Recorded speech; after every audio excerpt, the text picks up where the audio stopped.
Well, stage 2 of the Santos Women's Tour Down Under started in the beautiful town of Lyndoch, but it was under cloudy skies and wet roads that the field headed out onto the 101-kilometre course, 2 Cat 1 climbs, an intermediate sprint and very tough conditions.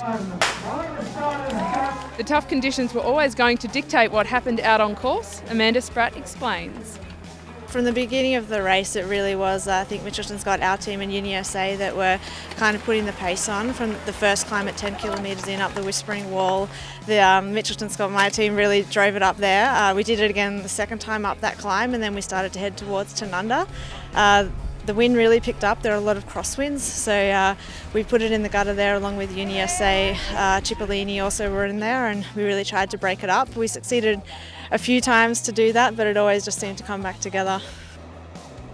The bunch was all together leading into the day's QOM at the 37-kilometre mark, and it was Kate McElroy that took the honours ahead of Roxanne Knetemann and Annemiek van Vleuten. Give this rider a big cheer as they go through.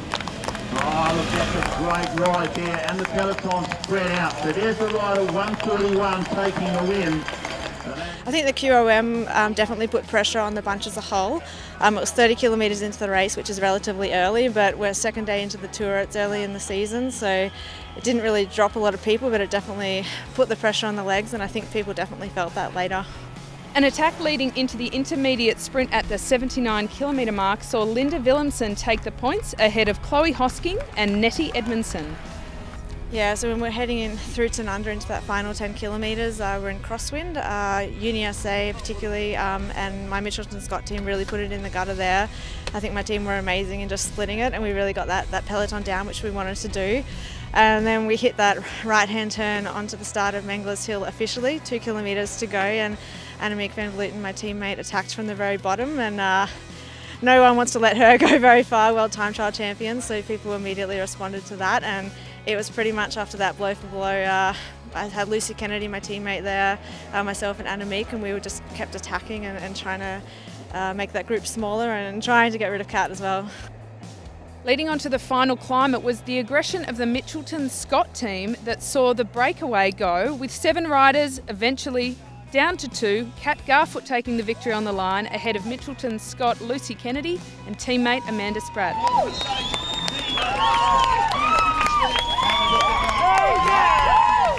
Oh, it was absolutely a hard race. Actually, the girls raced. Orica made it really hard for us. At some times in the race, I started doubting myself. Oh, can I actually climb with 3 of the strongest climbers of the Orica team? In the lead-in into the climb, I was a bit out of position at first, but then my team came for the rescue and they put me straight up there.